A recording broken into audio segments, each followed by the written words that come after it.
American media के poles और projection presidential race में कांटे की टक्कर बता रहे थे और वो तो पलड़ा भारी दिखा रहे थे मोहतरमा कमाला हैरिस का। लेकिन जो नतीजे आए हैं उन्होंने पूरी दुनिया को हैरान करके रख दिया है। डोनाल्ड ट्रंप साहब ने एक डिसाइसिव विक्ट्री हासिल करी है, पीरियड। और ये कोई फ्लूक नहीं साहब, ये कोई एबरेशन नहीं कि ये गलती से हो गया है। द सिंपल फैक्ट इज इस वक्त जो डोनाल्ड ट्रंप हैं वो क्विंट एसेंशियल अमेरिकन है। वो जो अमेरिकन लोगों की ड्रीम्स एस्पिरेशंस को अच्छी तरह आज के दिन सिंबलाइज करते हैं। देखिए साहब, डोनाल्ड ट्रंप साहब ने तो बिल्कुल उनको क्लियर है कि वो इलेक्शन जीते हैं because of the dissatisfaction of the American people with Joe Biden सरकार, और उन्होंने जो बाइडेन सरकार को इलेक्शन में सजा दी है फॉर नॉन परफॉर्मेंस। एक तो इकोनॉमिकली तेल की कीमतें बढ़ती जा रही थी, हाउसिंग की कॉस्ट सर पे चढ़ रही थी, और इसके लिए जो मैं समझता हूं कि डोनाल्ड ट्रंप अपने शुरुआती दिनों में सालों में वो घर की तरफ मतलब डोमेस्टिकली तवज्जो देना चाहेंगे ताकि वो कंसोलिडेट कर सकें। जो मेजर इशू है जो वो समझते हैं वो है इकोनॉमिक कंसोलिडेशन यूनाइटेड स्टेट्स की। सीधी बात यह है साहब कि जब जो बाइडेन साहब प्रेसिडेंट बने थे तो उन्होंने पहला आदेश दिया था कि अफगानिस्तान की जंग एकदम ख़त्म करी जाए। देखिए साहब, इंटरेस्टिंग बात यह है कि जब वो वाइस प्रेसिडेंट थे और ओबामा साहब प्रेसिडेंट थे, तब ओबामा साहब जो मेन युद्ध चल रहा था अफगानिस्तान का उसके ऊपर फोकस कर रहे थे, जबकि जो बाइडेन समझते थे कि वो जो उनको चार्ज दिया गया था यूक्रेन का, कि यूक्रेन ज़्यादा अहमियत वाली जगह है और वो रूस से लड़ना चाहते थे और रूस को वो इतना मजबूर करना चाहते थे पोक इन दी आई करके ताकि वो लड़ने पे मजबूर हो जाए। और उसके चलते जो अमेरिकन हैं तो वो चाहते थे कि नहीं साहब, जो मेन लड़ाई है वो तो यूक्रेन की लड़ाई है जो मैं लड़ रहा हूं, और वो चाहते थे अफगानिस्तान की वॉर बंद कर दी जाए। लेकिन उस वक्त जो पेंटागन के जर्नैल थे वो प्रेसिडेंट ओबामा को उन्होंने उन पे जोर डाला कि साहब हम ऐसे भाग नहीं सकते।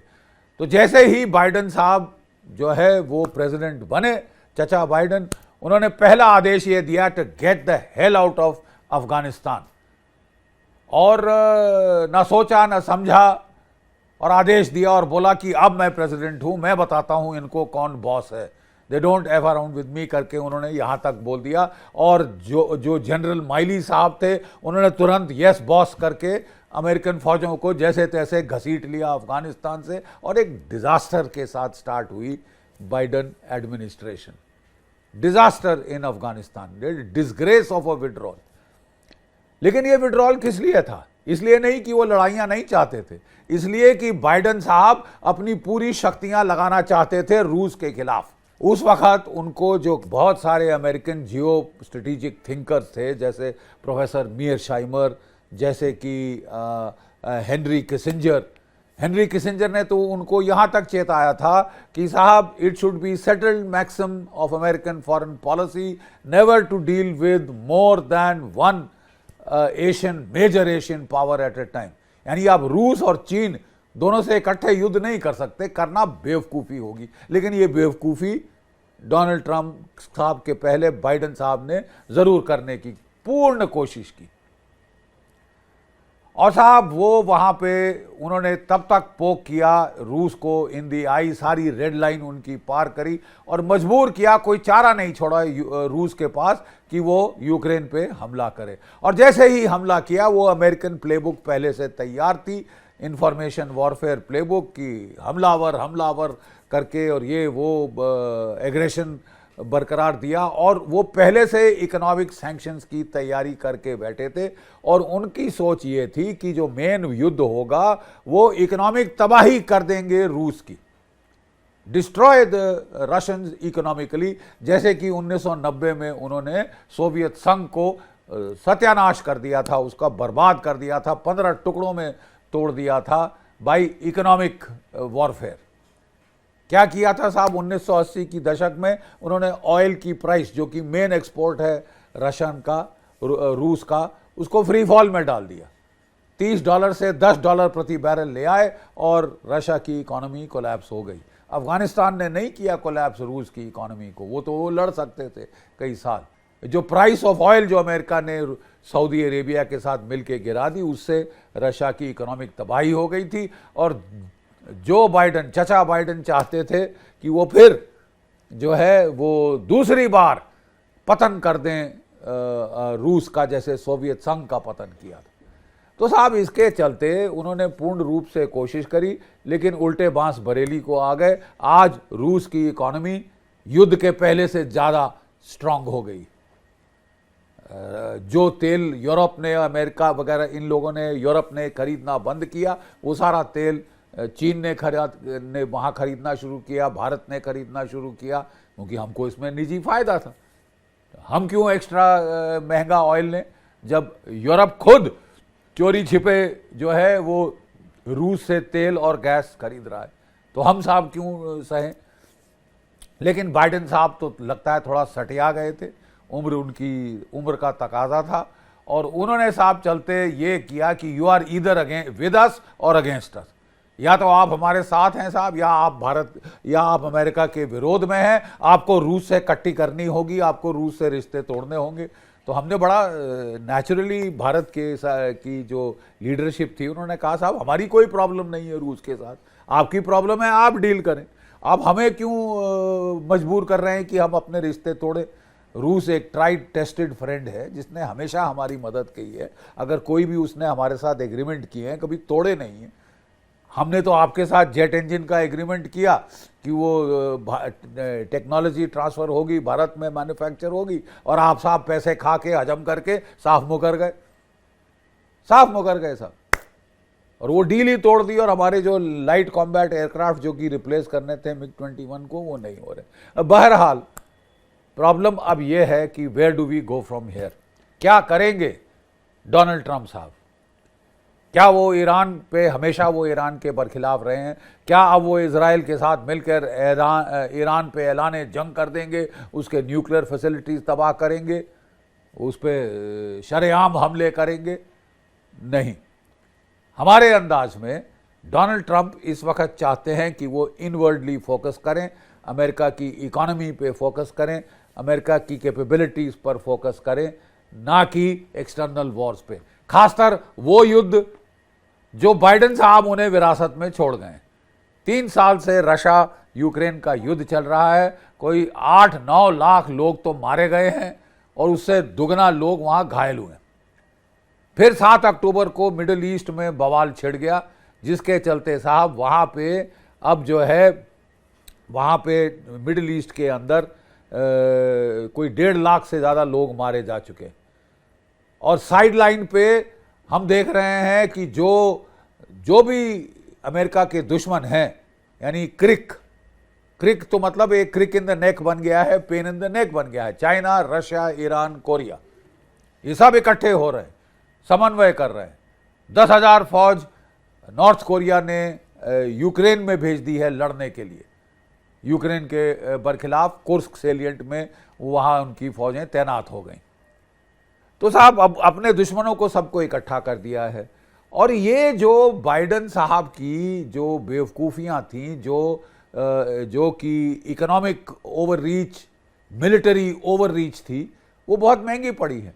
उसने दिखा दिया है the difference between the American, जो कि उनकी कमिटमेंट्स हैं और कैपेबिलिटीज़ हैं। फ़र्क है, बड़ा क्लियर फ़र्क है साहब कैपेबिलिटीज़ में, और आपकी जो कमिटमेंट्स आपने ओवर स्ट्रेच कर लिया है कि हम रूस में भी लड़ेंगे साहब, रूस के बरखिलाफ लड़ेंगे, हम मिडिल ईस्ट में लड़ेंगे, हम चीन से लड़ेंगे, जहाँ तहाँ लड़ेंगे, भारत की ऐसी तैसी कर देंगे, बांग्लादेश में तख्ता पलट कर देंगे, कुकी लैंड बना देंगे, मिज़ोरम के बॉर्डर पर खालिस्तान को सपोर्ट देंगे, भारत को दोस्त कह के उसके पीठ में छुरा घोंपेंगे। अब साहब ये तो सेल्फ डिफीटिंग पॉलिसीज़ हो गई हैं, और दुनिया को दिख गया है कि साहब American capabilities are not enough, काफ़ी नहीं है हर जगह युद्ध छेड़ने के लिए। बहरहाल आज के दिन अमेरिका के एमुनेशन स्टॉक्स लो जा रहे हैं। अमेरिका के air defence missiles, ballistic defence missiles के जो स्टॉक्स हैं वो बहुत लो हो गए हैं, एमुनेशन में खासकर बड़ी कमजोरी आ गई है, और उनके जो न्यूक्लियर डेटरेंस है उसको भी अब उनको उसमें भी मॉडर्नाइजेशन करना पड़ेगा, कम्युनिकेशन में रिडंडेंसी बढ़ानी पड़ेगी।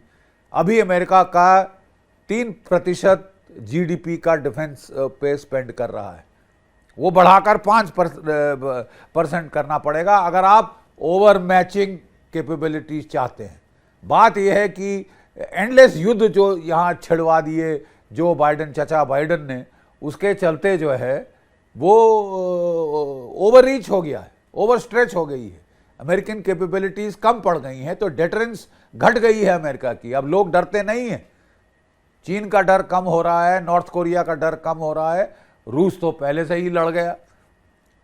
तो साहब इसके चलते अब आपको डेटरेंस रिस्टोर करनी पड़ेगी, राइट? आपको डेटरेंस रिस्टोर करनी ही पड़ेगी। उसके लिए आपको 5% डिफेंस अपना बढ़ाना पड़ेगा।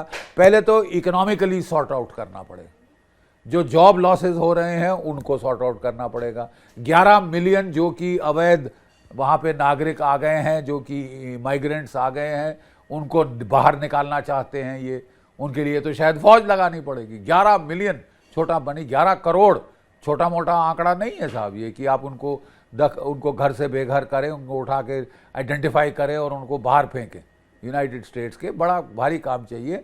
तो मेरे अंदाज में अमेरिका को पहले 2-3 साल, डोनाल्ड ट्रंप साहब तो 2 साल कम अज़ कम उनको लगेंगे डोमेस्टिकली फोकस करते हुए।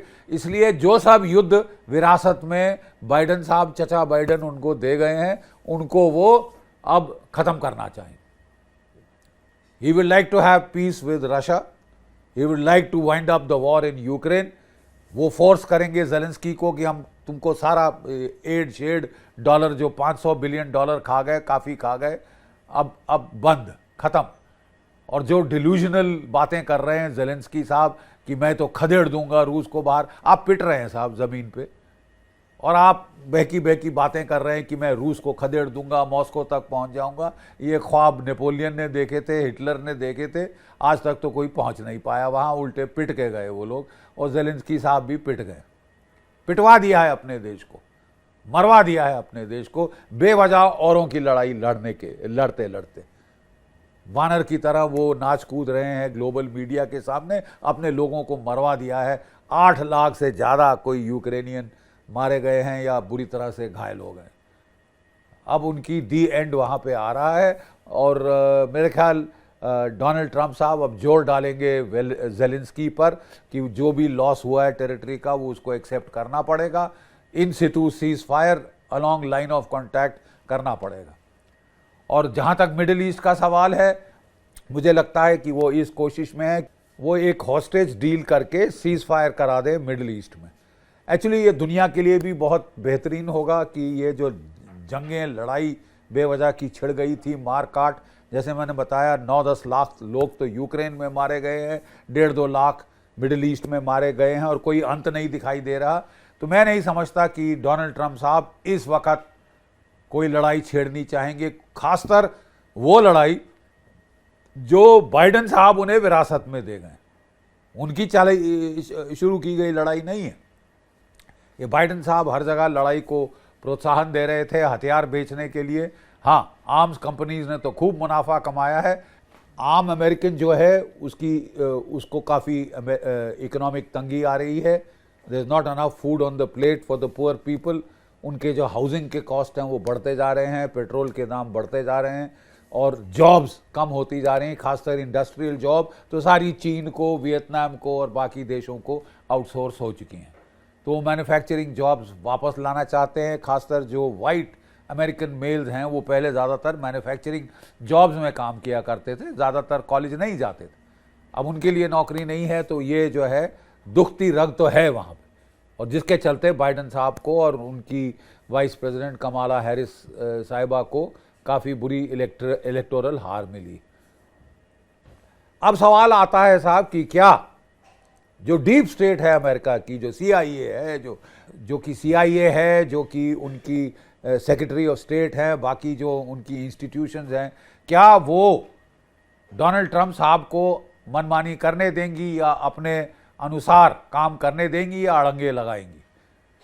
ज़रूर लगाएंगी साहब, ये तो डीप स्टेट की खसूसियत है, लेकिन कहाँ तक रोक पाएंगे, अब इस पे सवालिया निशान है। नंबर एक, क्योंकि जो कि सेनेट में भी अब वो जो है कंट्रोल रिपब्लिकन्स का होगा और हाउस का कंट्रोल अगर उनके पास होगा, लेजिस्लेटिव पावर डोनाल्ड ट्रंप के साथ होगी।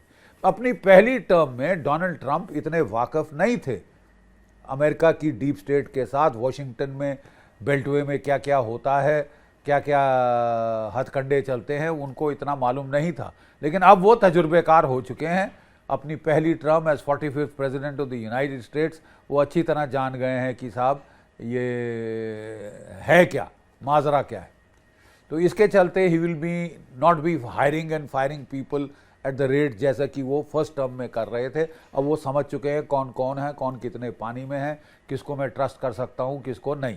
बहुत सारे लोगों ने उनको अप द गार्डन पाथ ले जाने की कोशिश करी, उनको उन पे अंकुश लगाने की कोशिश करी, और अब मेरे ख्याल अंकुश लगाना कोशिश तो की जाएगी लेकिन इतना आसान नहीं होगा। अब देखिए साहब, मीडिया में अटकलें लगाई जा रही हैं कि पेंटागन वो अपनी वॉर गेमिंग कर रहे हैं कि साहब अगर ये कुछ ऐसे ऑर्डर दे जो कि उन्हें पसंद नहीं पेंटागन को, आर्म्ड फोर्सेस को, तो वो किस तरह रेजिस्ट कर सकते हैं।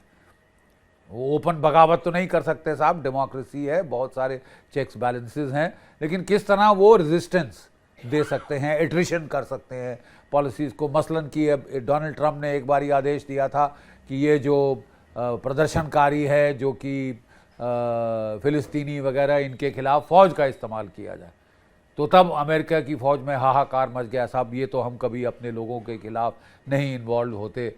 और ख़ासतर उनको तो फिक्र ये है कि बहुत सारे उनके सिपाही वो अश्वेत हैं, तो उनमें क्या असर पड़ेगा अगर उनको इस्तेमाल किया जाए इंटरनली वगैरह।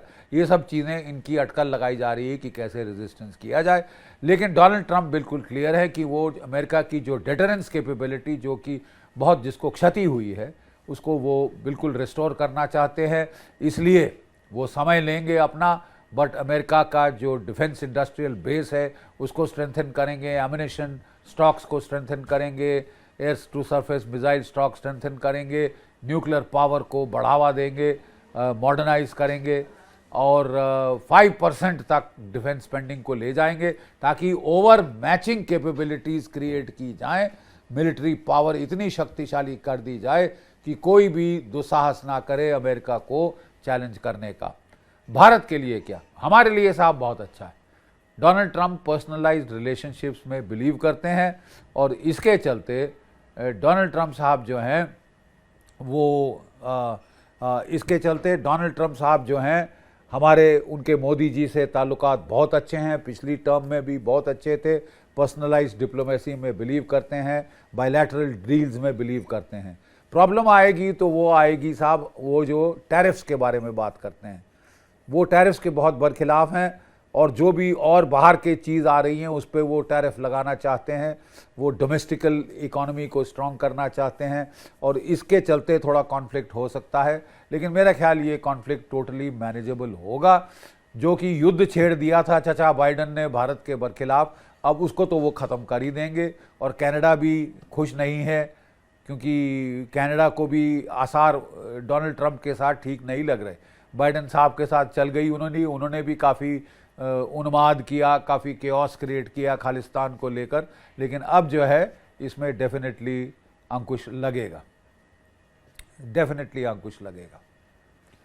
और मैं समझता हूं कि भारत के साथ रिश्ते बेहतरीन होंगे। यूक्रेन रो रहा है बिल्कुल, और ईरान भी थोड़ा चिंतित है, चीन भी चिंतित है डोनाल्ड ट्रंप के आने से। लेकिन बाकी जो मैं समझता हूं दुनिया के लिए अच्छा होगा, खासकर अगर वो युद्धों को रोकने का प्रयास करते हैं। Thank you. जय हिंद, जय भारत।